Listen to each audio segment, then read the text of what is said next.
One of the reasons for choosing this theme is the fact that we have these guidelines published by the European Union in June this year, which are affecting relations between Europe and the so-called settlements in the West Bank, Gaza and Golan Heights.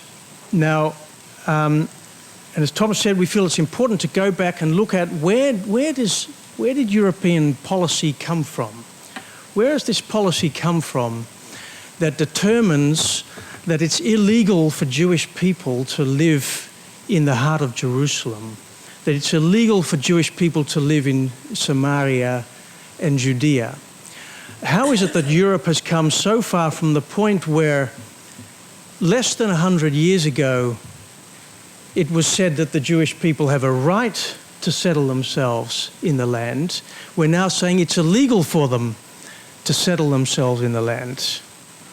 What kind of policy is this, and what are the driving forces that have brought it to pass? And when you look back at history, you see that the Yom Kippur War and the series of events which surrounded it really formed a key turning point in terms of Europe's relationship with Israel.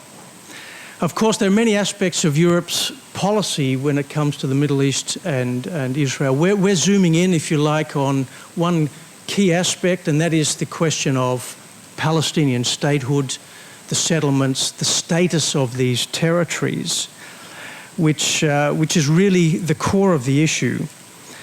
To summarize it, Europe's current policy is that, first of all, it utterly rejects Israel's annexation of East Jerusalem, of what is called East Jerusalem.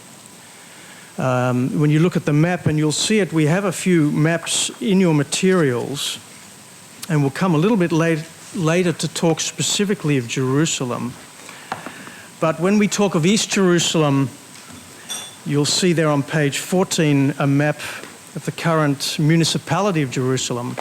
It's not just Eastern Jerusalem, it's also Northern and Southern Jerusalem. But we'll come back to that. Secondly, Europe says the territories regained by Israel in 1967 are occupied Palestinian territories. This has now become a formal terminology. We use capital letters for occupied, a capital P for Palestinian, a capital T for territories. This has now gained some kind of institutional credibility. These territories, they're not Jewish anymore, they're Palestinian. And the word Palestinian has been appropriated to refer to non-Jews. Okay, so Kelvin was talking about the mandate for Palestine, which is for Jews primarily as well as non-Jews. Now Palestinians are non-Jews. And these territories are occupied and they belong to the Palestinians.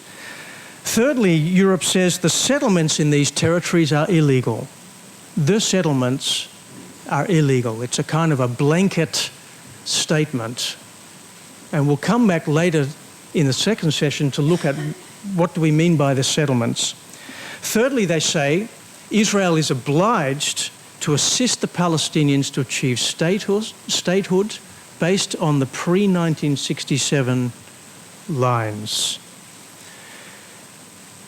Now, as I said, I think we can see 1973 as being the tipping point of European policy in relation to these issues. It was out of 1973 that this pro-Palestinian, pro-two-state solution policy was born. And I think we need to go back very briefly just to see how that happened. Of course, the Yom Kippur War didn't come out of nowhere. It was birthed out of a whole series of events. Kelvin's brought us up to 1948, the declaration of the State of Israel. Now, I think the important thing to emphasize here is San Remo. San Remo was a decision of the victorious Allied powers in 1920. Great Britain, Italy, France, Japan, and the United States, as victorious powers, had the authority, had the jurisdiction, the power to determine what they were going to do with the territories they had just conquered in the First World War. All of the former territories of the Turkish Ottoman Empire. And they decided to create these mandates. So the mandate was a decision, a sovereign decision of the Allied powers, and it was given power and enforcement by the League of Nations, which included the states of Europe.